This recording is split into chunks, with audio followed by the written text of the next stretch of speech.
벙어리처럼 침묵하라. 그리고 냉정하라. 이 말을 처음 들으면 조금 낯설게 느껴지실 수 있습니다. 부처님께서 자비로운 분이신데 어떻게 냉정하라고 하실까요?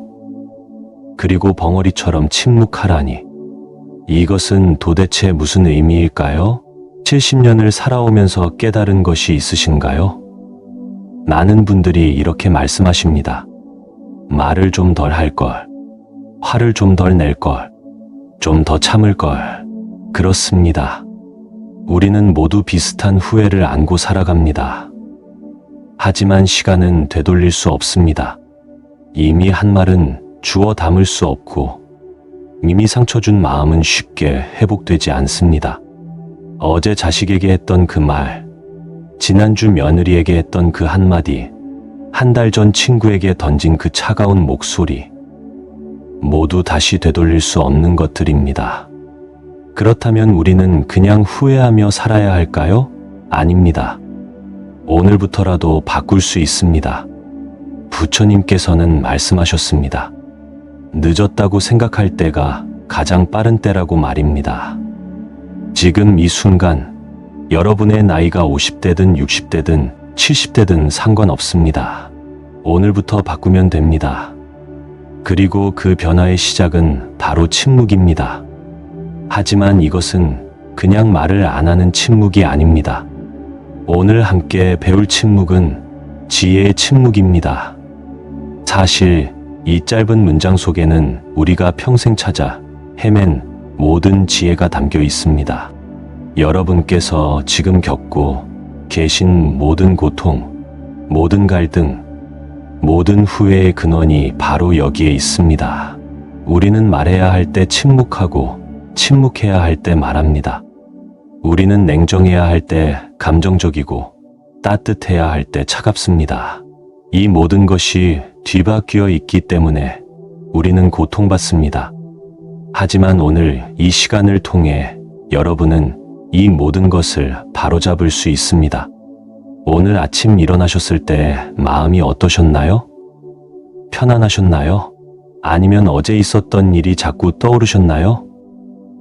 누군가의 말 한마디가 계속 귀에 맴돌고 내가 했던 말이 계속 후회되어서 잠도 제대로 못 주무셨을 수도 있습니다. 괜찮습니다. 여러분만 그런 것이 아닙니다. 우리 모두가 그렇게 살아왔습니다. 왜냐하면 우리는 말의 힘을 제대로 이해하지 못한 채 살아왔기 때문입니다. 말 한마디로 사람을 살리기도 하고 말 한마디로 사람을 죽이기도 합니다. 말 한마디로 관계가 회복되기도 하고 말 한마디로 평생의 인연이 끊어지기도 합니다. 그런데 우리는 이 무서운 힘을 너무 쉽게 사용해 왔습니다. 마치 날카로운 칼을 장난감처럼 휘두른 것과 같습니다. 그래서 우리는 상처를 입히고 상처를 받으며 살아왔습니다. 부처님께서는 법구경에서 이렇게 말씀하셨습니다. 말이 많은 사람이라고 해서 지혜로운 것은 아니다. 마음이 평화롭고 원한이 없고 두려움이 없는 사람, 그런 사람을 지혜롭다고 한다. 이 말씀을 곱씹어 보십시오. 우리는 평생 말을 많이 하는 것이 중요하다고 배워왔습니다. 할 말은 해야 한다고 배웠습니다. 의견을 표현해야 한다고 배웠습니다. 침묵하면 바보 취급을 받는다고 생각했습니다. 하지만 부처님께서는 전혀 다른 것을 말씀하십니다.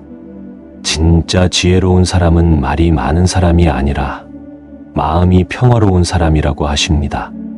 원한이 없고 두려움이 없는 사람이라고 하십니다. 생각해 보십시오. 여러분께서 말을 많이 했던 날, 마음이 평화로웠습니까? 아니면 더욱 복잡했습니까? 누군가와 논쟁을 벌였던 날, 마음에 원한이 생기지 않았습니까? 화를 내며 말했던 날, 그 밤에 두려움 없이 편안히 주무실 수 있었습니까? 아마도 그렇지 못했을 것입니다. 오히려 말을 할수록 마음은 더 복잡해지고 원한은 더 깊어지고 두려움은 더 커졌을 것입니다. 그렇다면 왜 부처님께서는 벙어리처럼 침묵하라고 하셨을까요? 벙어리라는 표현이 조금 거칠게 느껴지실 수도 있습니다. 하지만 이 말 속에는 깊은 의미가 담겨 있습니다. 벙어리는 말을 할 수 없는 사람을 의미합니다.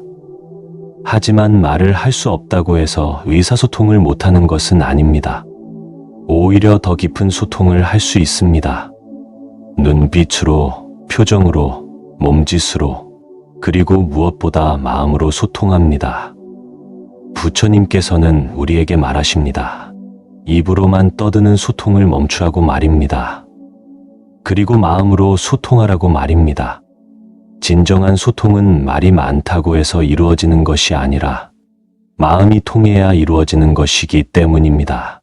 그렇다면 냉정하라는 것은 무슨 의미일까요? 자비로운 부처님께서 왜 냉정하라고 하셨을까요? 혹시 차갑게 살라는 뜻일까요? 사람들에게 무관심하게 대하라는 뜻일까요? 아닙니다. 여기서 냉정하다는 것은 감정에 휘둘리지 말라는 뜻입니다.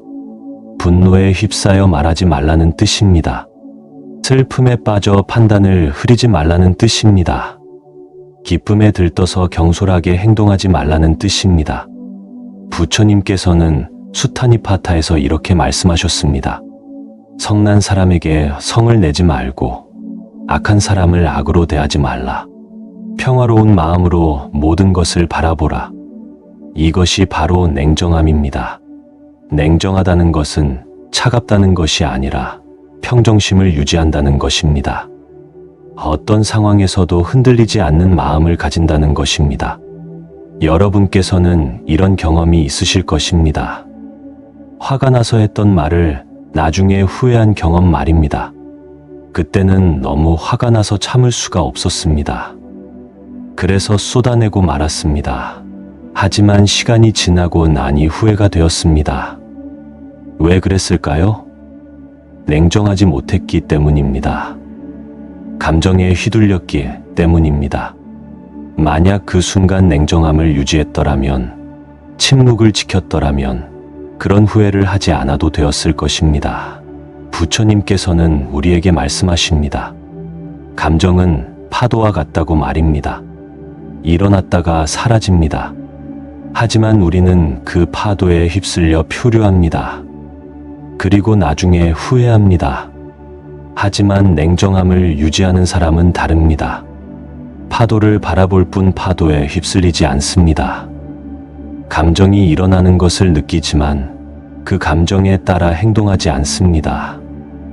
그저 고요히 바라보고 침묵합니다.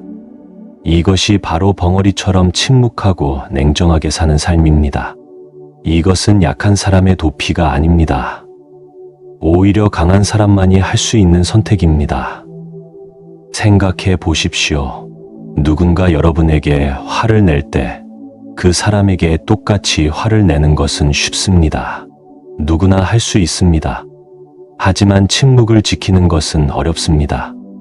강한 사람만이 할 수 있습니다. 누군가 여러분을 비난할 때 똑같이 비난하는 것은 쉽습니다. 하지만 냉정함을 유지하며 평정심을 잃지 않는 것은 어렵습니다. 지혜로운 사람만이 할 수 있습니다. 부처님께서는 담마파다에서 이렇게 말씀하셨습니다. 원한은 원한으로 풀리지 않는다. 원한은 오직 사랑으로만 풀린다. 이것은 영원한 진리다.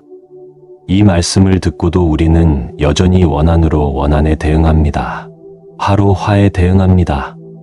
말로 말에 대응합니다. 그래서 문제는 해결되지 않고 오히려 더 커집니다. 하지만 침묵으로 대응한다면 어떻게 될까요? 냉정함으로 대응한다면 어떻게 될까요? 싸움은 일어나지 않습니다. 원한은 커지지 않습니다. 문제는 저절로 사라집니다.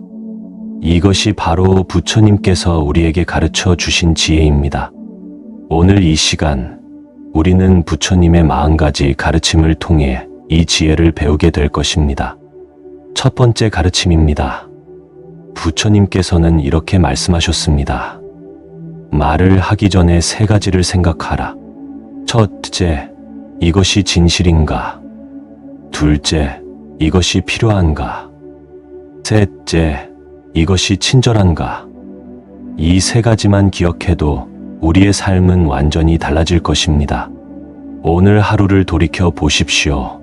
여러분께서 하신 말씀 중에 이 세 가지 조건을 모두 만족하는 말이 얼마나 되십니까? 진실하지 않은 말도 했을 것입니다. 필요하지 않은 말도 했을 것입니다. 친절하지 않은 말도 했을 것입니다. 우리는 모두 그렇습니다. 완벽한 사람은 없습니다. 하지만 부처님께서는 우리에게 완벽을 요구하시는 것이 아닙니다. 다만 의식하라고 하십니다. 말하기 전에 잠깐만 멈추라고 하십니다. 그리고 생각하라고 하십니다. 이 말이 진실한가? 거짓말은 아닌가? 과장은 아닌가? 왜곡은 아닌가? 진실하지 않다면 침묵하십시오. 이 말이 필요한가? 꼭 해야 하는 말인가? 아니면 그냥 하고 싶어서 하는 말인가? 필요하지 않다면 침묵하십시오. 이 말이 친절한가? 듣는 사람에게 상처가 되지는 않는가? 도움이 되는가? 친절하지 않다면 침묵하십시오. 이 세 가지 중 하나라도 만족하지 못한다면 침묵하는 것이 낫습니다. 침묵은 결코 실수하지 않습니다. 하지만 말은 항상 실수할 가능성이 있습니다. 두 번째 가르침입니다. 부처님께서는 이렇게 말씀하셨습니다. 어리석은 사람은 밤새도록 깨어 있으면서도 지혜를 얻지 못한다. 왜냐하면 그의 마음이 고요하지 못하기 때문이다. 이 말씀을 들으면 가슴이 뜁니다. 혹시 여러분께서도 밤에 잠을 못 이루신 적이 있으십니까? 머릿속에 온갖 생각이 떠올라서 잠들지 못하신 적 말입니다. 왜 그럴까요? 낮 동안 말을 너무 많이 했기 때문입니다. 생각을 너무 많이 했기 때문입니다. 마음이 고요하지 못했기 때문입니다. 부처님께서는 우리에게 말씀하십니다. 지혜는 말에서 오는 것이 아니라 고요함에서 온다고 말입니다. 밤새도록 생각하고 고민해도 답이 나오지 않는 것은 마음이 고요하지 못하기 때문입니다. 하지만 침묵하고 마음을 고요히 하면 어떻게 될까요? 답은 저절로 찾아옵니다. 지혜는 저절로 드러납니다. 억지로 생각하지 않아도, 억지로 말하지 않아도 답은 스스로 나타납니다. 세 번째 가르침입니다. 부처님께서는 이렇게 말씀하셨습니다. 성난 말 한마디는 1000번의 좋은 말보다 더 오래 기억된다. 이것이 바로 현실입니다. 우리는 평생 좋은 말을 하며 살아도 단 한 번의 성난 말로 모든 것을 잃을 수 있습니다. 수십 년 쌓아온 신뢰도 한순간에 무너질 수 있습니다. 여러분께서도 경험하셨을 것입니다. 누군가 여러분에게 했던 상처 주는 말, 그 말을 몇 년이 지나도 잊지 못하고 계실 것입니다. 그 사람이 평소에 얼마나 좋은 말을 많이 했는지는 기억나지 않습니다. 하지만 그 한마디는 선명하게 기억납니다. 우리도 마찬가지입니다.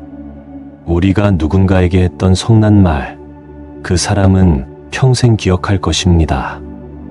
아무리 나중에 좋은 말을 많이 해도 그 상처는 쉽게 아물지 않습니다. 그렇다면 어떻게 해야 할까요?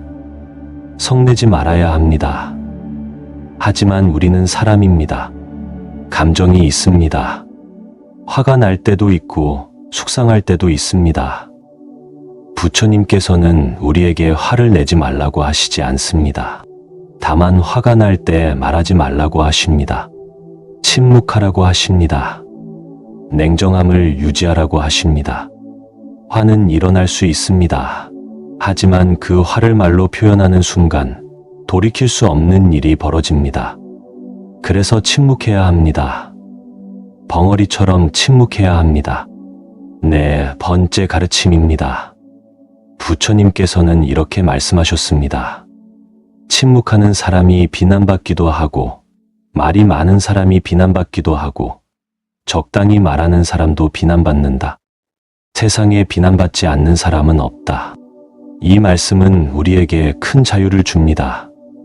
어차피 뭘 해도 비난받을 거라면 두려워할 필요가 없습니다. 남의 눈치를 볼 필요가 없습니다. 그저 옳은 것을 하면 됩니다. 많은 분들이 침묵하지 못하는 이유가 바로 여기에 있습니다. 침묵하면 사람들이 뭐라고 할까봐 두렵습니다. 저 사람 왜 말이 없지? 무슨 생각을 하는 거지? 우리를 무시하는 건가? 이런 생각을 할까봐 걱정됩니다. 하지만 부처님께서는 말씀하십니다. 어차피 뭘 해도 비난받는다고 말입니다. 그렇다면 남의 평가를 두려워하지 말고 그저 옳은 것을 하면 된다고 말입니다. 침묵이 옳다면 침묵하십시오. 말이 필요하다면 말하십시오. 하지만 그 선택이 남의 평가 때문이 아니라 지혜에서 나온 것이어야 합니다. 5번째 가르침입니다. 부처님께서는 이렇게 말씀하셨습니다. 마음을 지키는 것이 몸을 지키는 것보다 어렵다. 혀를 지키는 것이 마음을 지키는 것만큼 어렵다. 우리 몸은 쉽게 지킬 수 있습니다. 문을 잠그고 옷을 입고 조심하면 됩니다. 하지만 마음은 어떻습니까? 온갖 생각이 들어왔다 나갔다 합니다. 통제하기가 쉽지 않습니다. 그런데 혀를 지키는 것은 그만큼 어렵다고 하십니다. 생각해 보십시오. 하고 싶은 말을 참는 것이 얼마나 어렵습니까? 목구멍까지 올라온 말을 삼키는 것이 얼마나 힘듭니까? 하지만 부처님께서는 우리에게 말씀하십니다. 그것을 해야 한다고 말입니다. 어렵지만 해야 한다고 말입니다. 왜냐하면 혀를 지키지 못하면 모든 것을 잃기 때문입니다. 6번째 가르침입니다. 부처님께서는 이렇게 말씀하셨습니다. 말은 칼보다 날카롭다. 칼은 몸을 베지만 말은 마음을 벤다. 칼로 입은 상처는 아물 수 있습니다. 시간이 지나면 낫습니다. 흉터가 남을 수는 있지만 그래도 아물기는 합니다. 하지만 말로 입은 상처는 어떻습니까? 평생 아물지 않습니다. 20년 전, 30년 전에 들었던 상처 주는 말을 아직도 생생히 기억하고 계시지 않습니까? 부처님께서는 우리에게 경고하십니다. 말의 힘을 과소평가하지 말라고 하십니다. 말은 칼보다 무섭다고 하십니다. 그래서 조심해야 한다고 하십니다. 7번째 가르침입니다. 부처님께서는 이렇게 말씀하셨습니다. 분노할 때는 7번 숨을 들이쉬고 내쉬어라. 그래도 화가 가라앉지 않으면 아무 말도 하지 말고 그 자리를 떠나라. 이것은 아주 실천적인 가르침입니다. 화가 날 때 우리는 어떻게 해야 할까요? 7번 숨을 들이쉬고 내쉬는 것입니다. 한번 해보십시오. 지금 이 순간 천천히 숨을 들이쉬고 내쉬어 보십시오. 7번만 해보십시오. 어떻습니까? 마음이 조금 가라앉지 않습니까? 부처님께서는 우리가 화를 내지 말라고 하시지 않습니다. 화는 자연스러운 감정입니다. 하지만 그 화를 어떻게 다루느냐가 중요합니다. 7번 숨을 쉬어도 화가 가라앉지 않으면 어떻게 해야 할까요? 그 자리를 떠나라고 하십니다. 말하지 말고 떠나라고 하십니다. 이것이 바로 침묵입니다. 이것이 바로 냉정함입니다. 8번째 가르침입니다. 부처님께서는 이렇게 말씀하셨습니다. 침묵은 때로 가장 큰 소리다. 이 말씀이 처음에는 이해하기 어려울 수 있습니다. 침묵인데 어떻게 소리일까요? 조용한데 어떻게 큰 소리일까요?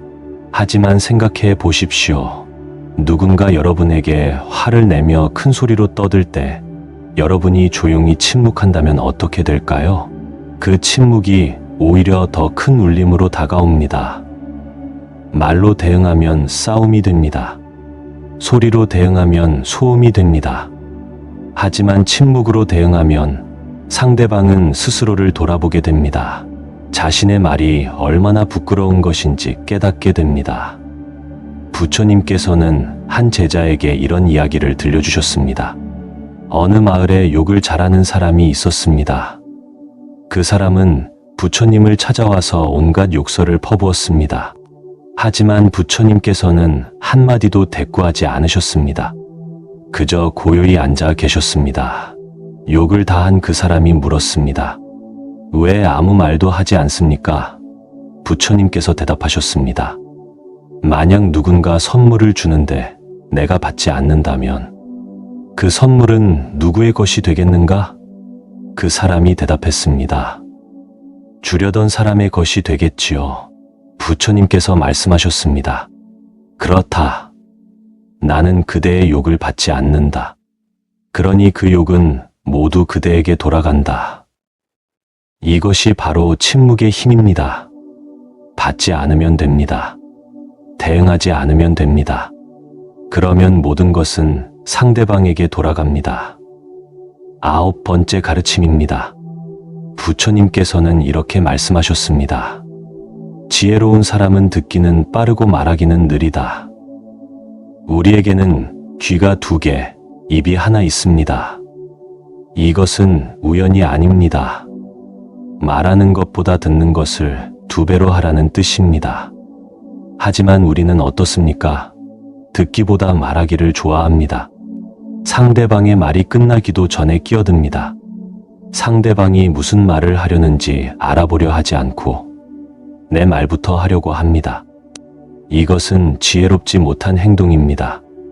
부처님께서는 우리에게 말씀하십니다. 먼저 들으라고 하십니다. 끝까지 들으라고 하십니다. 그리고 천천히 말하라고 하십니다. 왜 천천히 말해야 할까요? 빨리 말하면 실수하기 쉽기 때문입니다. 생각 없이 말하기 쉽기 때문입니다. 하지만 천천히 말하면 말하는 동안에도 생각할 수 있습니다. 이 말이 적절한지, 필요한지, 친절한지 생각할 수 있습니다. 10번째 가르침입니다. 부처님께서는 이렇게 말씀하셨습니다. 말을 아끼는 사람은 재물을 모으는 것보다 더 큰 보물을 모은다. 우리는 평생 재물을 모으며 살아왔습니다. 조금이라도 더 저축하려고 애썼습니다. 낭비하지 않으려고 노력했습니다. 하지만 말은 어떻습니까? 말은 함부로 낭비하지 않으셨습니까? 부처님께서는 우리에게 말씀하십니다. 말을 아끼라고 하십니다. 말도 재물처럼 소중하게 다루라고 하십니다. 아니, 재물보다 더 소중하게 다루라고 하십니다. 왜냐하면 재물은 잃어도 다시 모을 수 있지만 한 번 내뱉은 말은 다시 주워 담을 수 없기 때문입니다. 재물은 도둑이 훔쳐갈 수 있지만 말은 내가 스스로 버리는 것이기 때문입니다. 그러니 말을 아끼십시오. 꼭 필요한 말만 하십시오. 그것이 진정한 부자입니다. 11번째 가르침입니다. 부처님께서는 이렇게 말씀하셨습니다. 남의 잘못을 말하기 전에 자신의 잘못을 먼저 살펴라. 우리는 남의 잘못은 너무나 잘 보입니다. 저 사람의 문제, 저 사람의 단점, 저 사람의 실수, 모두 눈에 들어옵니다. 그래서 말하고 싶어집니다. 지적하고 싶어집니다. 하지만 내 잘못은 어떻습니까? 잘 보이지 않습니다. 아니, 보고도 모른 척합니다. 내 문제는 문제가 아니고 남의 문제만 문제처럼 느껴집니다. 부처님께서는 이것을 손가락에 비유하셨습니다. 남을 가리킬 때 손가락 하나는 상대방을 향하지만 나머지 3손가락은 나 자신을 향한다고 말입니다. 그러니 남의 잘못을 말하기 전에 먼저 내 잘못을 살펴보십시오. 남을 비판하기 전에 먼저 나를 반성하십시오. 그러면 침묵하게 될 것입니다. 왜냐하면 내 잘못이 더 크다는 것을 알게 되기 때문입니다. 12번째 가르침입니다. 부처님께서는 이렇게 말씀하셨습니다. 불필요한 말은 불필요한 업을 만든다. 업이라는 말이 좀 어렵게 느껴지실 수 있습니다. 쉽게 말하면 인과응보입니다. 원인과 결과입니다. 뿌린 대로 거두는 것입니다. 불필요한 말을 하면 어떻게 될까요? 불필요한 결과를 만듭니다. 필요 없는 싸움, 필요 없는 오해, 필요 없는 상처, 필요 없는 후회, 모두 불필요한 말에서 시작됩니다. 여러분께서 오늘 하루를 돌이켜 보십시오. 하신 말씀 중에서 정말 필요했던 말이 얼마나 되십니까? 아마 절반도 안 될 것입니다. 대부분은 불필요한 말이었을 것입니다. 그 불필요한 말들이 불필요한 업을 만들었습니다. 그래서 마음이 복잡하고 관계가 불편하고 잠이 오지 않는 것입니다. 부처님께서는 우리에게 말씀하십니다. 불필요한 말을 하지 말라고 하십니다. 정말 필요한 말만 하라고 하십니다. 그러면 불필요한 업도 만들어지지 않는다고 하십니다. 13번째 가르침입니다. 부처님께서는 이렇게 말씀하셨습니다. 말이 적은 사람이 반드시 지혜로운 것은 아니다. 하지만 지혜로운 사람은 반드시 말이 적다. 이 말씀을 잘 새겨 들으셔야 합니다. 말이 적다고 해서 모두 지혜로운 것은 아닙니다. 어떤 사람은 그냥 소극적이어서 말이 적을 수 있습니다. 어떤 사람은 무관심해서 말이 적을 수 있습니다. 하지만 지혜로운 사람은 다릅니다. 말할 수 있지만 침묵을 선택합니다. 말하고 싶지만 참습니다. 이것이 진정한 침묵입니다. 소극적인 침묵과 지혜로운 침묵은 다릅니다. 겁이 나서 하는 침묵과 선택해서 하는 침묵은 다릅니다. 부처님께서 말씀하시는 침묵은 지혜로운 침묵입니다. 선택하는 침묵입니다. 14번째 가르침입니다. 부처님께서는 이렇게 말씀하셨습니다. 화난 마음으로 한 말은 1000번의 사과로도 지울 수 없다. 이것이 현실입니다. 우리는 화가 나면 참지 못하고 말해버립니다. 그리고 나중에 후회하며 사과합니다. 미안해. 내가 화가 나서 그랬어. 일부러 그런 건 아니야. 하지만 들었던 사람은 어떻습니까? 사과를 받아도 상처는 남아 있습니다. 화가 나면 저렇게 말하는 사람이구나. 속마음이 저거였구나. 이렇게 생각합니다. 부처님께서는 우리에게 경고하십니다. 화난 마음으로는 절대 말하지 말라고 하십니다. 아무리 나중에 사과해도 소용없다고 하십니다. 한번 내뱉은 말은 다시 주워 담을 수 없다고 하십니다. 그래서 화가 날 때는 침묵해야 합니다. 벙어리처럼 침묵해야 합니다. 말하고 싶어도 참아야 합니다. 그것이 나를 지키는 길이고 상대방을 지키는 길입니다. 15번째 가르침입니다. 부처님께서는 이렇게 말씀하셨습니다. 입은 화의 문이요. 혀는 몸을 베는 칼이다. 입에서 나오는 말이 모든 화의 시작입니다. 다툼도, 싸움도, 원한도 모두 입에서 시작됩니다. 만약 입을 닫는다면 화는 일어나지 않습니다. 그리고 혀는 칼과 같습니다. 몸을 베는 칼이라고 하셨습니다. 누구의 몸을 벨까요? 남의 몸도 베지만 결국은 내 몸을 뱁니다. 내가 한 말로 인해 내가 고통받습니다. 여러분께서도 경험하셨을 것입니다.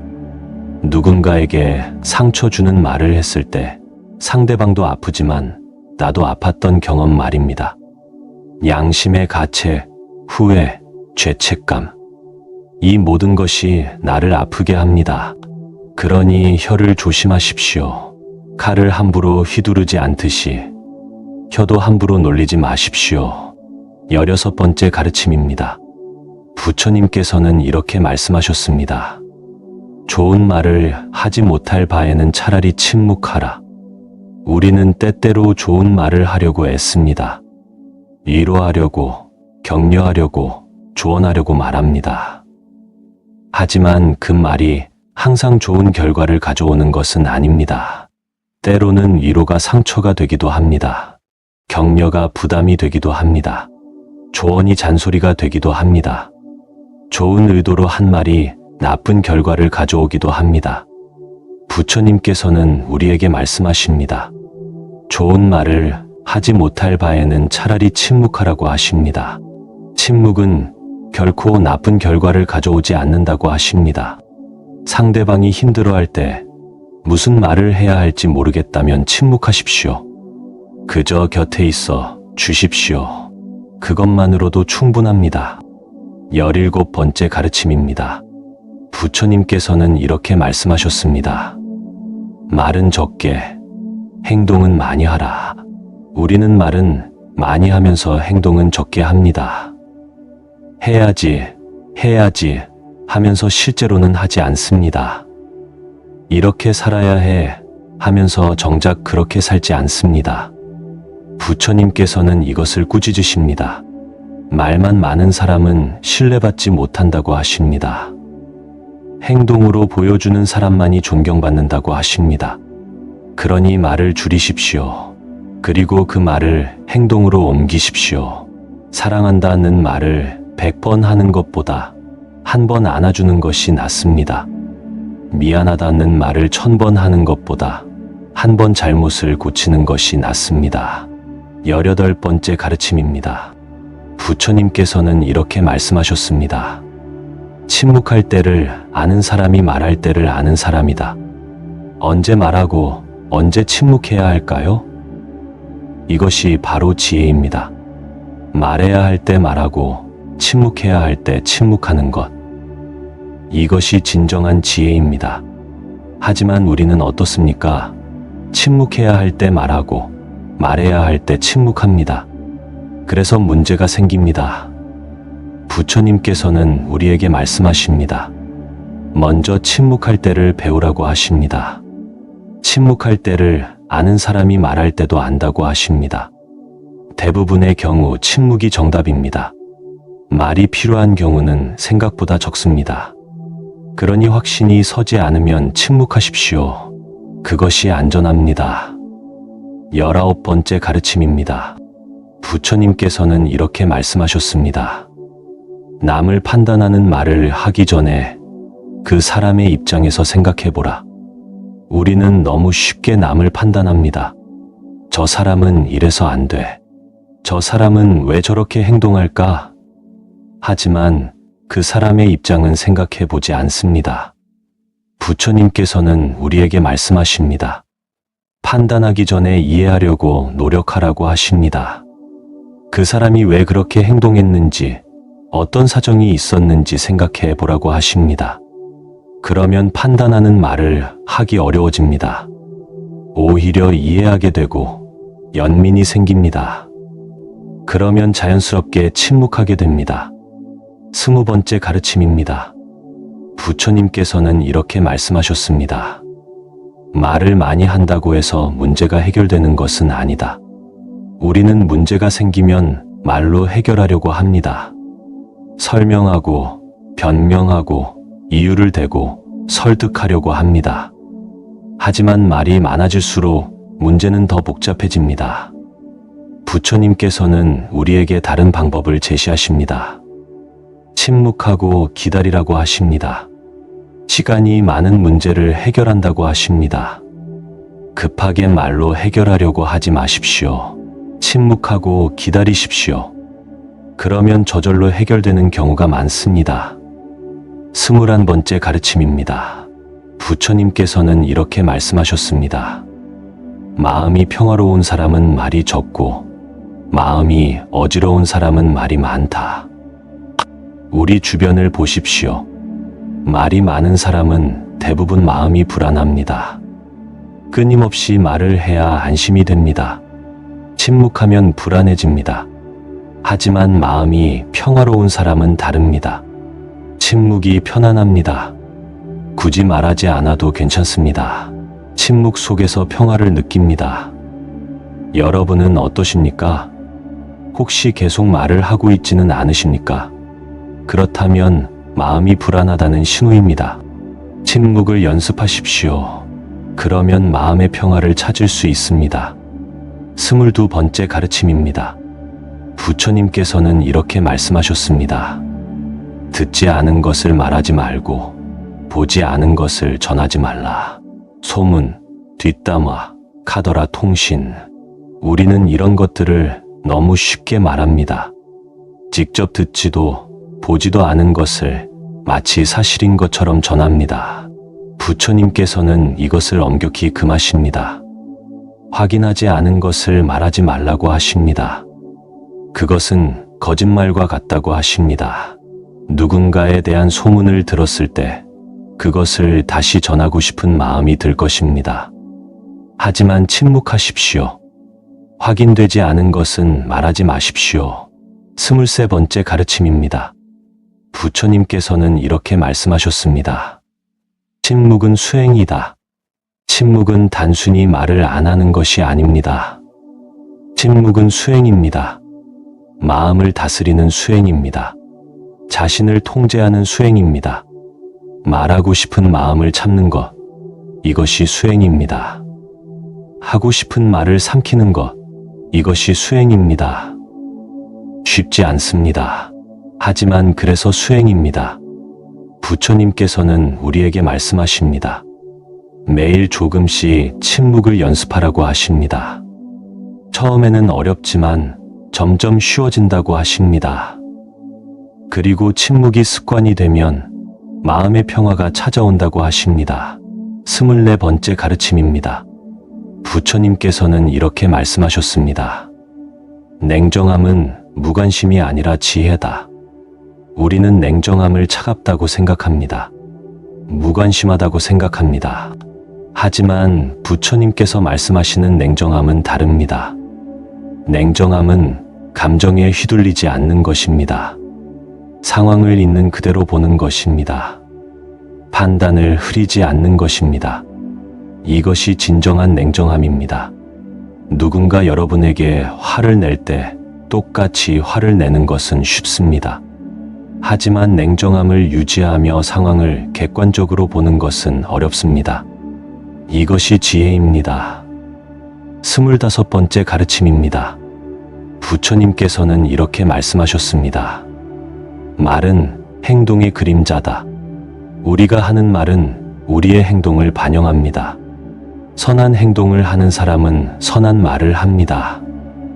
악한 행동을 하는 사람은 악한 말을 합니다. 그러니 말을 바꾸려면 먼저 행동을 바꿔야 합니다. 행동이 바뀌면 말은 저절로 바뀝니다. 억지로 좋은 말을 하려고 애쓰지 마십시오. 먼저 좋은 행동을 하십시오. 26번째 가르침입니다. 부처님께서는 이렇게 말씀하셨습니다. 말을 아끼는 사람은 에너지를 아낀다. 말을 하는 것은 에너지를 소비하는 일입니다. 생각보다 아는 에너지가 듭니다. 그래서 말을 많이 하고 나면 피곤합니다. 하지만 침묵하는 사람은 에너지를 아낍니다. 그 에너지를 더 중요한 곳에 사용할 수 있습니다. 생각하는데, 명상하는데, 행동하는데 사용할 수 있습니다. 여러분께서도 경험하셨을 것입니다. 하루 종일 말을 많이 한 날은 저녁에 너무 피곤해서 아무것도 하기 싫으셨을 것입니다. 하지만 말을 적게 한 날은 저녁에도 여유가 있으셨을 것입니다. 27번째 가르침입니다. 부처님께서는 이렇게 말씀하셨습니다. 침묵 속에서 진리가 들린다. 말이 많으면 진리를 들을 수 없습니다. 내 말, 남의 말, 온갖 소음으로 가득 차서 진리의 소리를 들을 수 없습니다. 하지만 침묵하면 들립니다. 마음속 깊은 곳에서 진리의 소리가 들립니다. 이렇게 살아야 한다. 저것은 옳지 않다. 이것이 진정한 길이다. 이런 소리가 들립니다. 부처님께서는 우리에게 말씀하십니다. 침묵 속에 머물라고 하십니다. 그러면 진리를 깨달을 수 있다고 하십니다. 28번째 가르침입니다. 부처님께서는 이렇게 말씀하셨습니다. 말을 통제하는 사람이 마음을 통제한다. 말을 통제하기 어렵다고 하셨습니다. 하지만 말을 통제할 수 있다면 마음도 통제할 수 있습니다. 왜냐하면 말은 마음에서 나오기 때문입니다. 하고 싶은 말을 참을 수 있다면 하고 싶은 행동도 참을 수 있습니다. 화난 말을 하지 않을 수 있다면 화난 행동도 하지 않을 수 있습니다. 그러니 말을 통제하는 연습을 하십시오. 그것이 마음을 통제하는 첫걸음입니다. 29번째 가르침입니다. 부처님께서는 이렇게 말씀하셨습니다. 말은 씨앗과 같아서 한번 뿌리면 반드시 열매를 맺는다. 생각해 보십시오. 농부가 씨앗을 뿌리면 반드시 싹이 나고 열매를 맺습니다. 좋은 씨앗을 뿌리면 좋은 열매가 나오고 나쁜 씨앗을 뿌리면 나쁜 열매가 나옵니다. 말도 마찬가지입니다. 좋은 말을 하면 좋은 결과가 돌아오고 나쁜 말을 하면 나쁜 결과가 돌아옵니다. 피할 수 없습니다. 반드시 열매를 맺습니다. 여러분께서 어제 하신 말씀들, 그것들이 지금 열매를 맺고 있습니다. 지난주에 하신 말씀들, 그것들도 열매를 맺고 있습니다. 어떤 것은 좋은 열매로, 어떤 것은 나쁜 열매로 맺히고 있습니다. 부처님께서는 우리에게 경고하십니다. 말을 할 때 조심하라고 하십니다. 왜냐하면 그 말은 반드시 열매를 맺기 때문입니다. 한번 뿌린 씨앗은 다시 거둘 수 없기 때문입니다. 그러니 나쁜 씨앗을 뿌리지 마십시오. 화난 말, 비난하는 말, 상처 주는 말, 이런 씨앗들을 뿌리지 마십시오. 나중에 반드시 쓴 열매로 돌아올 것입니다. 대신 침묵하십시오. 침묵은 씨앗을 뿌리지 않는 것입니다. 아무 열매도 맺지 않습니다. 좋은 열매도 아니지만 나쁜 열매도 아닙니다. 그냥 평화입니다. 30번째 가르침입니다. 부처님께서는 이렇게 말씀하셨습니다. 진실을 말할 수 없다면 침묵이 최선이다. 때로는 진실을 말하기 어려울 때가 있습니다. 진실을 말하면 상처를 줄 수도 있고 관계가 나빠질 수도 있습니다. 그렇다고 거짓말을 할 수는 없습니다. 이럴 때 어떻게 해야 할까요? 부처님께서는 명확하게 말씀하십니다. 침묵하라고 하십니다. 진실을 말할 수 없다면 거짓말하는 것보다 침묵하는 것이 낫다고 하십니다. 누군가 여러분에게 불편한 질문을 했을 때 거짓말로 얼버무리지 마십시오. 침묵하십시오. 죄송하지만 그 질문에는 답하기 어렵습니다. 라고 솔직하게 말씀하십시오. 침묵은 정직합니다. 침묵은 거짓말하지 않습니다. 침묵은 자신을 지킵니다. 31번째 가르침입니다. 부처님께서는 이렇게 말씀하셨습니다. 말은 물과 같아서 한번 쏟으면 다시 담을 수 없다.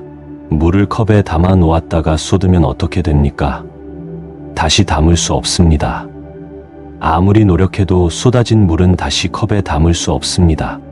말도 마찬가지입니다. 한번 입 밖으로 나온 말은 다시 주워 담을 수 없습니다. 그 말은 취소할게. 그 말은 없었던 것으로 해줘. 이렇게 말해도 소용없습니다. 이미 쏟아진 물입니다.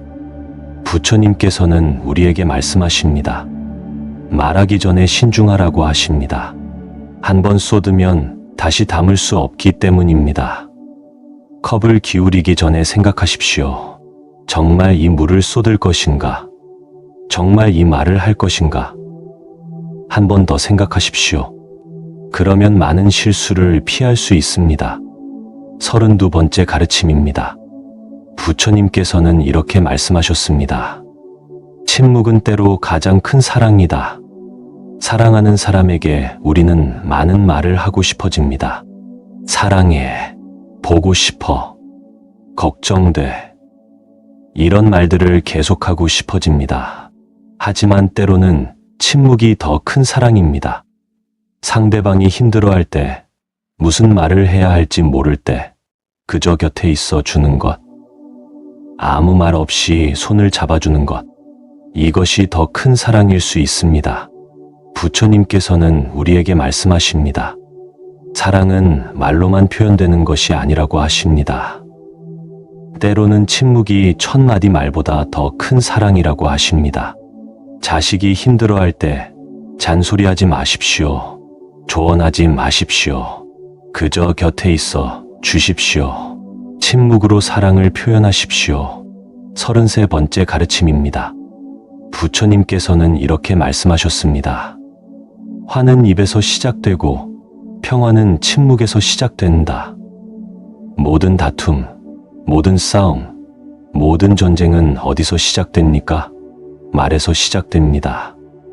한마디가 두마디가 되고 두마디가 열마디가 되고 결국 큰 싸움이 됩니다. 하지만 침묵하면 어떻게 됩니까? 싸움은 일어나지 않습니다. 한쪽이 침묵하면 싸움은 성립되지 않습니다. 혼자서는 싸울 수 없기 때문입니다. 부처님께서는 우리에게 말씀하십니다. 평화를 원한다면 침묵하라고 하십니다. 화를 끄고 싶다면 말을 멈추라고 하십니다. 누군가 여러분에게 화를 낼 때 대응하고 싶은 마음이 들 것입니다. 참지 마십시오. 아니, 참으십시오. 침묵하십시오. 그러면 화는 저절로 꺼집니다. 34번째 가르침입니다. 부처님께서는 이렇게 말씀하셨습니다. 말을 하려면 3가지 관문을 통과해야 한다. 진실의 문, 필요의 문, 친절의 문이다. 이미 말씀드린 내용이지만 다시 한번 강조하십니다. 왜냐하면 이것이 정말 중요하기 때문입니다. 말을 하기 전에 3개의 문을 통과해야 합니다. 첫 번째 문은 진실의 문입니다. 이 말이 진실입니까? 진실이 아니라면 이 문을 통과할 수 없습니다. 침묵하십시오. 진실이라면 2번째 문으로 갑니다. 필요의 문입니다. 이 말이 필요합니까? 꼭 해야 하는 말입니까? 필요하지 않다면 이 문도 통과할 수 없습니다. 침묵하십시오. 필요하다면 3번째 문으로 갑니다. 친절의 문입니다. 이 말이 친절합니까? 듣는 사람에게 도움이 됩니까? 친절하지 않다면 이 문도 통과할 수 없습니다. 침묵하십시오. 3개의 문을 모두 통과했을 때만 말하십시오. 그러면 후회하지 않을 것입니다. 35번째 가르침입니다. 부처님께서는 이렇게 말씀하셨습니다. 냉정한 마음은 뜨거운 자비를 품는다. 냉정하다는 것이 차갑다는 뜻이 아니라고 말씀드렸습니다. 냉정함은 평정심입니다. 흔들리지 않는 마음입니다. 그런데 부처님께서는 더 나아가 말씀하십니다. 냉정한 마음이 오히려 뜨거운 자비를 품는다고 하십니다. 어떻게 이것이 가능할까요? 감정적으로 행동하면 진정한 자비를 베풀 수 없습니다. 불쌍해서 도와줘야지 하는 마음은 오래가지 않습니다. 감정은 쉽게 식기 때문입니다. 하지만 냉정하게, 지혜롭게 판단해서 베푸는 자비는 다릅니다. 이것이 옳은 일이다. 이 사람을 도와야 한다 하는 확신에서 나오는 자비는 오래갑니다. 부처님께서는 우리에게 말씀하십니다. 감정적인 동정심이 아니라 냉정한 지혜에서 나오는 자비를 베풀라고 하십니다. 그것이 진정한 자비라고 하십니다. 36번째 가르침입니다. 부처님께서는 이렇게 말씀하셨습니다. 침묵하는 사람은 적을 만들지 않는다. 말이 많은 사람은 적이 많습니다. 왜냐하면 말을 하다 보면 누군가는 기분 나빠하기 때문입니다. 의도하지 않았어도 실수로라도 누군가에게 상처를 주게 됩니다. 하지만 침묵하는 사람은 어떻습니까? 적을 만들지 않습니다. 아무에게도 상처를 주지 않기 때문입니다. 아무도 기분 나빠하지 않기 때문입니다. 부처님께서는 우리에게 말씀하십니다. 평화롭게 살고 싶다면 침묵하라고 하십니다. 적을 만들지 않는 가장 좋은 방법은 침묵이라고 하십니다. 물론 침묵한다고 해서 모든 사람이 좋아하는 것은 아닙니다. 어떤 사람은 침묵하는 사람을 이상하게 생각할 수도 있습니다. 하지만 그것은 적이 아닙니다. 그저 이해하지 못하는 것뿐입니다. 37번째 가르침입니다. 부처님께서는 이렇게 말씀하셨습니다. 말은 바람과 같아서 어디로 갈지 모른다. 여러분께서 한 말이 어디로 가는지 아십니까? 누구에게 전달되는지 아십니까? 모릅니다. 말은 바람처럼 퍼져나갑니다. 여러분이 친구에게 한 말이 그 친구의 가족에게 전달되고 그 가족이 다른 사람에게 전달하고 그렇게 퍼져나갑니다. 때로는 왜곡되기도 하고 과장되기도 합니다. 부처님께서는 우리에게 경고하십니다. 말은 통제할 수 없다고 하십니다. 한번 입 밖으로 나가면 그 말이 어디로 갈지 모른다고 하십니다. 그러니 조심하십시오. 비밀이라고 말해도 비밀이 아닙니다. 아무에게도 말하지 말라고 해도 퍼져나갑니다. 정말 비밀로 하고 싶다면 침묵하십시오. 아예 말하지 마십시오. 38번째 가르침입니다. 부처님께서는 이렇게 말씀하셨습니다. 침묵은 배움의 시작이다. 우리가 배우려면 어떻게 해야 할까요? 먼저 침묵해야 합니다. 말을 하면 배울 수 없습니다. 왜냐하면 내가 말하는 동안에는 남의 말을 들을 수 없기 때문입니다. 아이들이 학교에서 배울 때 선생님께서는 뭐라고 하십니까? 조용히 해라. 잘 들어라. 이렇게 말씀하십니다. 왜냐하면 침묵해야 배울 수 있기 때문입니다. 부처님께서는 우리에게 말씀하십니다. 평생 배우며 살아야 한다고 하십니다. 그러려면 평생 침묵을 연습해야 한다고 하십니다. 나이가 들수록 말이 많아지는 것은 좋지 않습니다. 오히려 나이가 들수록 침묵해야 합니다. 그래야 계속 배울 수 있습니다. 그래야 지혜로워질 수 있습니다. 39번째 가르침입니다. 부처님께서는 이렇게 말씀하셨습니다. 냉정함은 분노의 해독제다.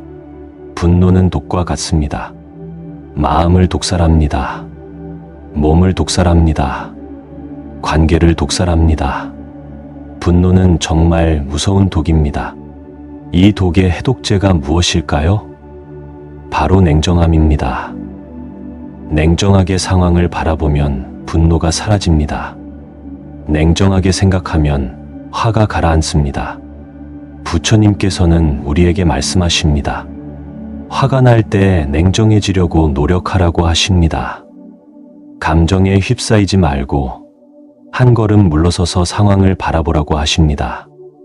이 사람이 왜 저렇게 행동할까? 무슨 사정이 있을까? 나라면 어땠을까? 이렇게 냉정하게 생각하면 분노는 저절로 사라집니다. 그리고 침묵하십시오. 분노한 상태에서 말하면 반드시 후회합니다. 냉정함을 되찾을 때까지 침묵하십시오. 40번째 가르침입니다. 부처님께서는 이렇게 말씀하셨습니다. 침묵과 냉정함은 지혜의 두 날개다. 새가 하늘을 날려면 두 개의 날개가 필요합니다. 한쪽 날개만으로는 날 수 없습니다. 두 날개가 균형을 이루어야 합니다. 지혜도 마찬가지입니다. 침묵과 냉정함이라는 두 날개가 필요합니다. 침묵만 있고 냉정함이 없으면 그것은 소극적인 회피입니다. 냉정함만 있고 침묵이 없으면 그것은 차가운 무관심입니다. 하지만 침묵과 냉정함이 함께 있을 때 그것은 진정한 지혜가 됩니다. 말해야 할 때와 침묵해야 할 때를 아는 지혜, 감정적으로 반응하지 않는 지혜, 이것이 진정한 지혜입니다. 부처님께서는 우리에게 말씀하십니다. 이 두 가지를 함께 연습하라고 하십니다. 침묵만 연습하지 말고 냉정함도 함께 연습하라고 하십니다. 여러분, 우리는 지금까지 부처님의 40가지 가르침을 함께 살펴보았습니다. 이 모든 가르침의 핵심은 무엇입니까? 바로 침묵과 냉정함입니다. 벙어리처럼 침묵하라. 그리고 냉정하라. 처음에는 이 말이 낯설고 어렵게 느껴졌을 것입니다. 하지만 지금은 어떻습니까? 이 말의 깊은 의미를 조금은 이해하시게 되었습니까? 침묵은 약함이 아닙니다. 침묵은 강함입니다. 침묵은 도피가 아닙니다. 침묵은 선택입니다. 침묵은 무관심이 아닙니다. 침묵은 지혜입니다. 냉정함은 차가움이 아닙니다. 냉정함은 평정심입니다. 냉정함은 무감각이 아닙니다. 냉정함은 자제력입니다. 냉정함은 무자비함이 아닙니다. 냉정함은 진정한 자비의 시작입니다. 부처님께서는 우리에게 이 두 가지를 가르쳐 주셨습니다. 그리고 이 두 가지를 실천하면 우리의 삶이 완전히 달라진다고 말씀하셨습니다. 더 이상 말로 니네 후회하지 않게 됩니다. 더 이상 감정에 휘둘리지 않게 됩니다. 더 이상 다른 사람과 다투지 않게 됩니다. 더 이상 밤에 잠을 설치지 않게 됩니다. 대신 마음의 평화를 얻게 됩니다. 관계가 좋아집니다. 건강해집니다. 행복해집니다. 이 모든 것이 침묵과 냉정함에서 시작됩니다. 여러분, 오늘부터 실천해 보시겠습니까? 어렵지 않습니다. 작은 것부터 시작하면 됩니다. 오늘 하루 하고 싶은 말을 한 번만 참아 보십시오. 화가 날 때 7번 숨을 쉬어 보십시오. 누군가 여러분에게 화를 낼 때 대응하지 말고 침묵해 보십시오. 처음에는 어색할 것입니다. 불편할 것입니다. 왜 아무 말도 안 하지? 하고 사람들이 이상하게 볼 수도 있습니다. 하지만 괜찮습니다. 계속하십시오. 며칠이 지나면 익숙해집니다.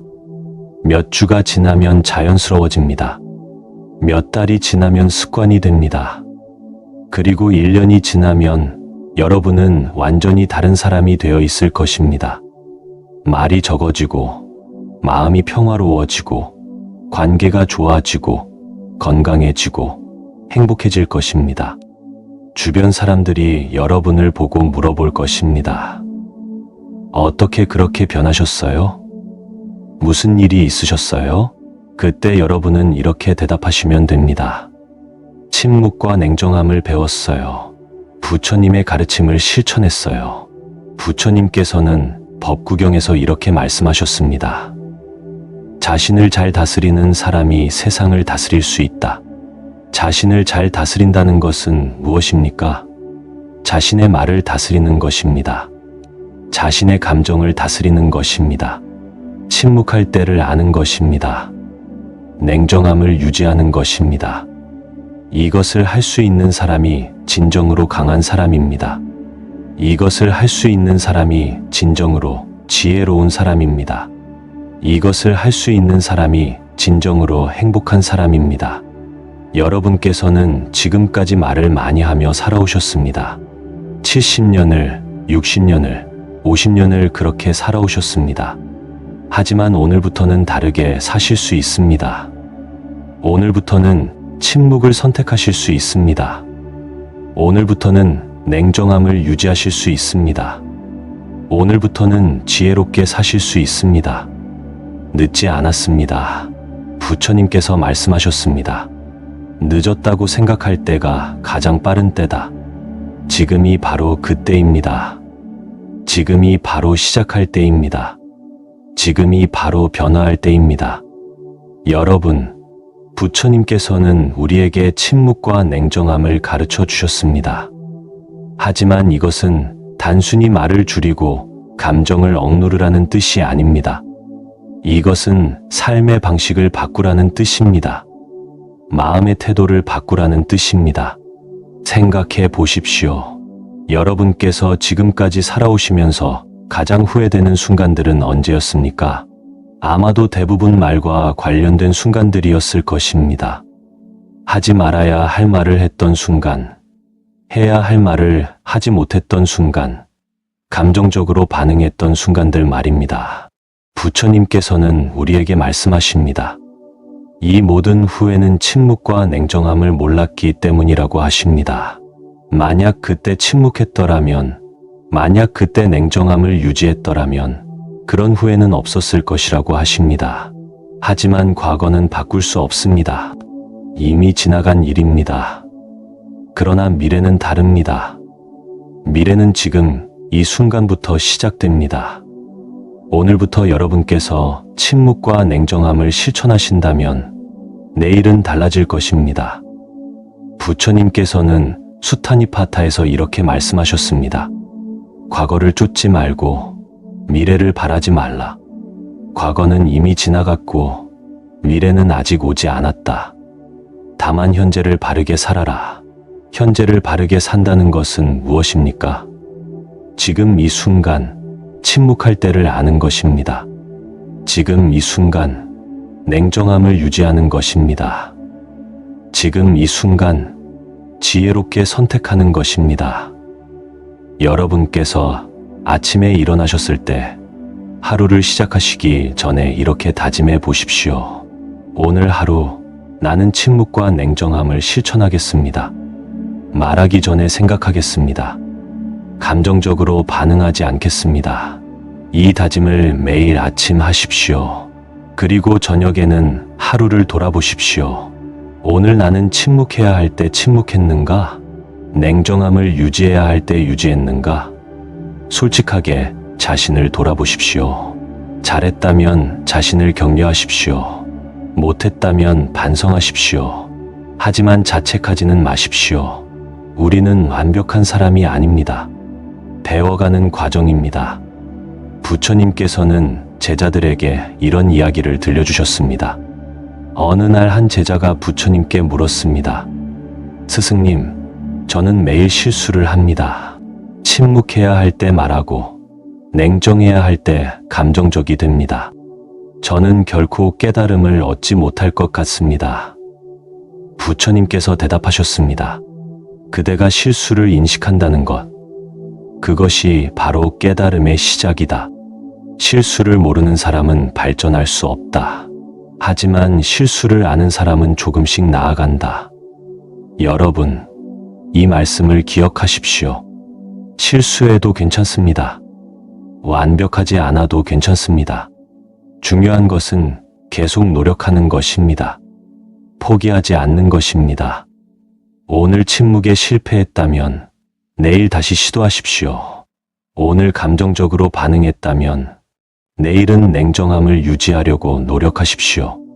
이렇게 하루하루 노력하다 보면 어느새 여러분은 변해 있을 것입니다. 부처님께서는 또 이렇게 말씀하셨습니다. 물방울이 모여 바다를 이룬다. 작은 실천이 모여 큰 변화를 만든다. 침묵과 냉정함도 마찬가지입니다. 한 번의 침묵, 한 번의 냉정한 대응, 이것들이 작은 것처럼 보일 수 있습니다. 하지만 이것들이 모이면 큰 변화가 됩니다. 오늘 하루 한 번 침묵했다면 일주일이면 7번입니다. 한 달이면 30번입니다. 1년이면 365번입니다. 이렇게 작은 실천들이 모이면 여러분의 삶은 완전히 달라집니다. 이제 실천 방법에 대해 구체적으로 말씀드리겠습니다. 어떻게 하면 침묵과 냉정함을 일상에서 실천할 수 있을까요? 첫째, 아침에 일어나자마자 침묵의 시간을 가지십시오. 5분이면 됩니다. 아무 말도 하지 마십시오. 생각도 가능한 한 멈추십시오. 그저 호흡에 집중하십시오. 숨을 들이쉬고 내쉬는 것을 느끼십시오. 이 5분의 침묵이 하루를 바꿀 것입니다.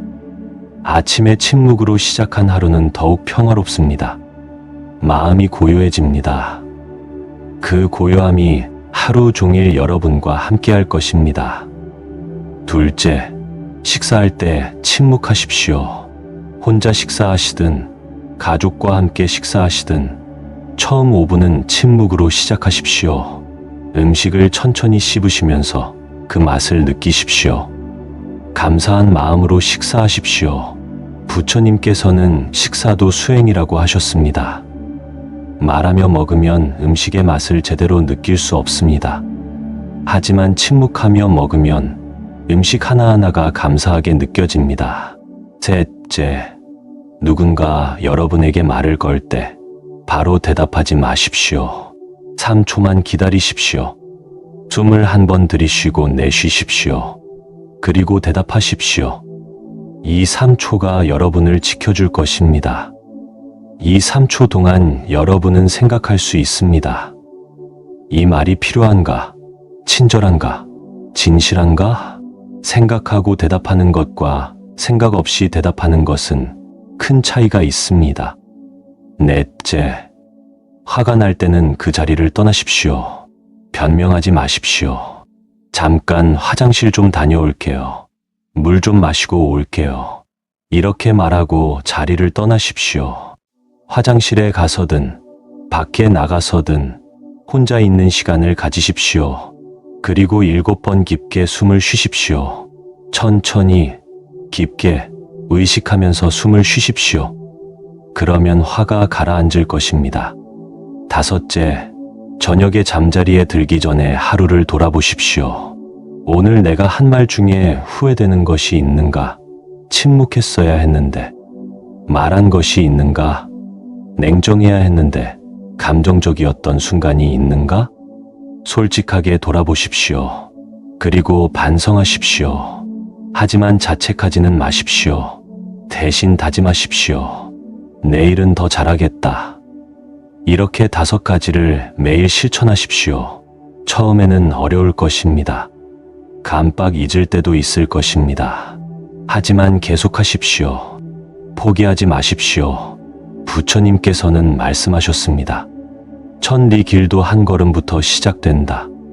여러분의 변화도 오늘 이 한 걸음부터 시작됩니다. 오늘 하루 침묵을 실천하는 것, 오늘 하루 냉정함을 유지하는 것, 이것이 천리 길의 첫걸음입니다. 그리고 이 길을 걷다 보면 여러분은 놀라운 변화를 경험하게 될 것입니다. 첫 번째 변화는 마음의 평화입니다. 침묵하고 냉정함을 유지하면 마음이 평화로워집니다. 더 이상 복잡한 생각으로 괴로워하지 않습니다. 더 이상 후회로 잠 못 이루지 않습니다. 부처님께서는 담마파다에서 이렇게 말씀하셨습니다. 마음이 평화로운 사람은 어디에 있든 행복하다. 침묵과 냉정함은 마음의 평화를 가져옵니다. 그리고 마음의 평화는 행복을 가져옵니다. 여러분께서 지금까지 찾아 헤맨 그 행복, 바로 여기에 있습니다. 2번째 변화는 관계의 개선입니다. 침묵하고 냉정함을 유지하면 다른 사람들과의 관계가 좋아집니다. 더 이상 말다툼을 하지 않습니다. 더 이상 상처를 주고받지 않습니다. 자식들이 여러분을 다르게 대할 것입니다. 엄마가 달라지셨네. 아빠가 변하셨네. 이렇게 말할 것입니다. 며느리, 사위도 여러분을 더 편하게 대할 것입니다. 친구들도 여러분과의 만남을 더 즐거워할 것입니다. 왜냐하면 여러분께서 더 이상 잔소리하지 않고 비난하지 않고 간섭하지 않기 때문입니다. 대신 침묵으로 경청하고 냉정함으로 이해하기 때문입니다. 3번째 변화는 건강의 회복입니다. 말을 많이 하고 감정적으로 반응하는 것은 몸에 해롭습니다. 스트레스를 만들고 혈압을 올리고 소화를 방해합니다. 하지만 침묵하고 냉정함을 유지하면 어떻게 될까요? 스트레스가 줄어듭니다. 혈압이 안정됩니다. 소화가 잘 됩니다. 잠도 잘 옵니다. 건강해집니다. 부처님께서는 말씀하셨습니다. 마음의 병이 몸의 병을 만든다. 침묵과 냉정함은 마음의 병을 치료합니다.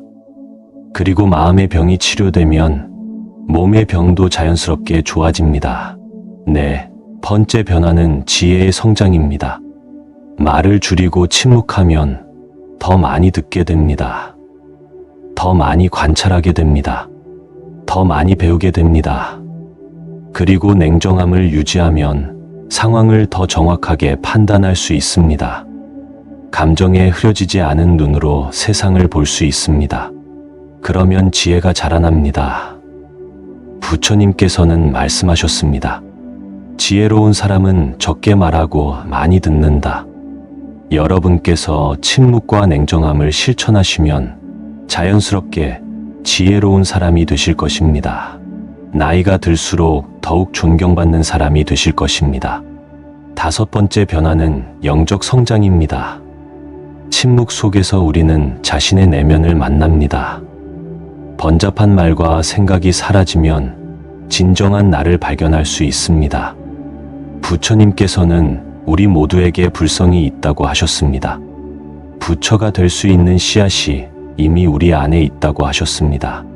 하지만 그 씨앗은 번뇌로 덮여 있습니다. 말과 감정, 욕망과 집착으로 덮여 있습니다. 침묵과 냉정함은 이 번뇌를 걷어냅니다. 그러면 불성이 드러납니다. 진정한 나를 발견합니다. 그것이 바로 깨달음의 시작입니다. 여러분, 지금까지 40가지 가르침을 함께 살펴보았습니다. 그리고 실천 방법도 나누었습니다. 이제 마지막으로 여러분께 당부의 말씀을 드리고자 합니다. 첫째, 조급하게 생각하지 마십시오.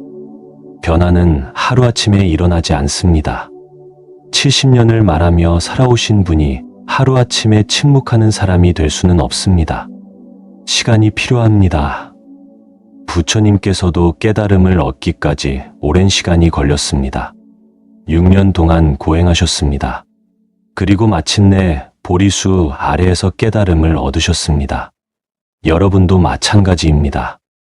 조급해하지 마십시오. 천천히, 꾸준히 한 걸음씩 나아가십시오. 둘째, 완벽을 추구하지 마십시오. 우리는 완벽한 사람이 아닙니다. 실수할 수도 있고 실패할 수도 있습니다. 그것은 당연한 일입니다. 중요한 것은 실수했을 때 어떻게 하느냐입니다. 자책하며 포기하는 것이 아니라 반성하며 다시 시작하는 것입니다. 부처님께서는 말씀하셨습니다. 7번 넘어지면 8번 일어나라. 실수해도 괜찮습니다. 다시 일어나십시오. 다시 시작하십시오. 셋째, 혼자 하려고 하지 마십시오. 같은 길을 가는 사람들과 함께 하십시오. 절에 나가십시오. 법회에 참석하십시오. 같은 마음으로 수행하는 사람들을 만나십시오. 부처님께서는 승가의 중요성을 강조하셨습니다. 함께하면 더 쉽습니다. 서로 격려하고, 서로 배우고, 서로 의지할 수 있습니다. 혼자서는 어렵습니다. 하지만 함께하면 할 수 있습니다. 넷째, 매일 부처님께 귀의하십시오. 아침에 일어나서 그리고 저녁에 잠들기 전에 부처님께 귀의하십시오. 부처님께 귀의하옵나이다. 가르침에 귀의하옵나이다.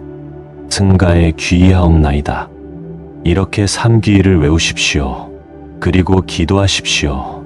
부처님, 오늘 하루 침묵과 냉정함을 실천할 수 있도록 도와주소서. 부처님께서는 여러분의 기도를 들으실 것입니다. 그리고 여러분께 힘을 주실 것입니다. 다섯째, 공덕을 쌓으십시오. 침묵과 냉정함을 실천하는 것도 공덕이지만 다른 방법으로도 공덕을 쌓으십시오. 보시를 하십시오. 어려운 사람을 도우십시오. 절에 보시하십시오. 자선단체에 기부하십시오.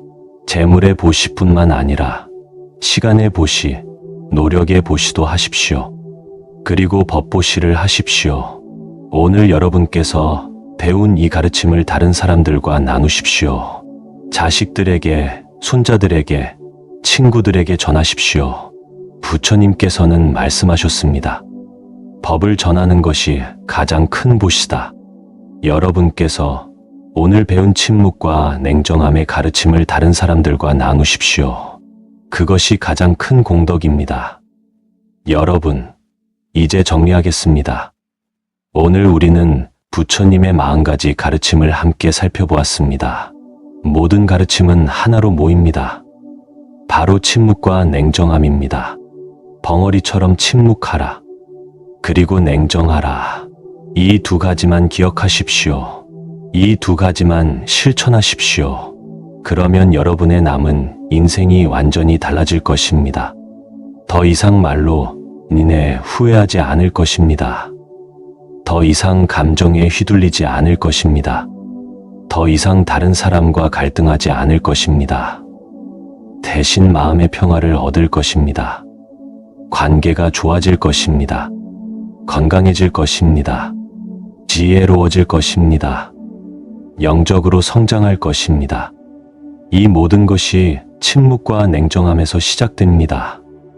그리고 침묵과 냉정함은 오늘 이 순간부터 시작할 수 있습니다. 나이는 중요하지 않습니다. 50대든 60대든 70대든 80대든 상관없습니다. 지금 이 순간부터 시작하면 됩니다. 부처님께서는 말씀하셨습니다. 과거에 악한 일을 했어도 지금부터 선한 일을 하면 된다. 과거에 어리석었어도 지금부터 지혜롭게 살면 된다. 여러분께서 과거에 말을 많이 하며 살았어도 지금부터 침묵하면 됩니다. 과거에 감정적으로 살았어도 지금부터 냉정함을 유지하면 됩니다. 늦지 않았습니다. 오늘이 바로 새로운 시작입니다. 오늘이 바로 변화의 첫날입니다. 이제 발언문으로 오늘의 말씀을 마무리하고자 합니다. 함께 마음으로 발언하시겠습니까? 부처님께 귀의하옵나이다. 가르침에 귀의하옵나이다. 승가에 귀의하옵나이다. 오늘 이 시간 저는 부처님의 가르침을 깊이 새겼습니다. 침묵과 냉정함의 지혜를 배웠습니다. 이제 저는 발언합니다. 말해야 할 때와 침묵해야 할 때를 분별하는 지혜를 얻기를 발언합니다. 감정에 휘둘리지 않고 냉정함을 유지하는 평정심을 얻기를 발언합니다. 말로 인해 다른 사람에게 상처를 주지 않기를 발언합니다. 말로 인해 스스로 후회하지 않기를 발언합니다. 침묵 속에서 마음의 평화를 찾기를 발언합니다. 냉정함 속에서 진정한 자비를 발견하기를 발언합니다. 오늘 배운 가르침을 매일 실천하기를 발언합니다. 작은 변화들이 모여 큰 변화를 이루기를 발언합니다. 나의 변화가 주변 사람들에게 좋은 영향을 주기를 발언합니다. 나의 실천이 다른 이들에게 등불이 되기를 발언합니다. 침묵과 냉정함을 통해 지혜를 얻기를 발언합니다. 지혜를 통해 깨달음에 이르기를 발언합니다. 깨달음을 통해 모든 중생을 이롭게 하기를 발언합니다. 나뿐만 아니라 모든 중생이 고통에서 벗어나기를 발언합니다. 모든 중생이 행복하기를 발언합니다. 모든 중생이 평화롭기를 발언합니다. 모든 중생이 깨달음을 얻기를 발언합니다. 이 발언이 부처님의 가피로 이루어지기를 간절히 기원합니다. 나무 석가모니불, 나무 석가모니불, 나무 석가모니불. 여러분, 오늘 이 시간 함께 해주셔서 감사합니다. 부처님의 가르침이 여러분의 마음속에 깊이 새겨지기를 기원합니다. 침묵과 냉정함이 여러분의 삶을 변화시키기를 기원합니다. 여러분께서 남은 인생을 평화롭고 행복하게 사시기를 기원합니다. 오늘 밤 주무시기 전에 오늘 배운 내용을 다시 한번 떠올려 보십시오. 그리고 내일 아침 일어나시자마자 실천을 시작하십시오. 5분의 침묵으로 하루를 시작하십시오. 그것이 변화의 시작입니다. 부처님께서 항상 여러분과 함께 하시기를 기원합니다. 부처님의 가르침이 여러분을 인도하시기를 기원합니다. 부처님의 자비가 여러분을 보호하시기를 기원합니다. 나무 아미타불, 나무 관세음보살, 나무 대세지보살, 여러분 모두 건강하시고 평안하시고 행복하시기를 진심으로 기원합니다. 오늘 이 가르침이 씨앗이 되어 여러분의 마음속에서 싹을 틔우고 자라나서 큰 나무가 되기를 기원합니다. 그 나무 그늘 아래에서 여러분뿐만 아니라 많은 사람들이 쉬어갈 수 있기를 기원합니다. 여러분의 침묵이 세상에 평화를 가져오고 여러분의 냉정함이 세상에 지혜를 전하기를 기원합니다. 부처님의 가르침이 대대손손 이어지기를 기원합니다. 모든 중생이 고통에서 벗어나기를 기원합니다. 사바세계가 정토로 변하기를 기원합니다. 모든 중생이 부처가 되기를 기원합니다. 이 모든 발언이 부처님의 가피로 성취되기를 간절히 기원하며 오늘의 말씀을 마칩니다. 나무 석가모니불, 나무 석가모니불, 나무 석가모니불.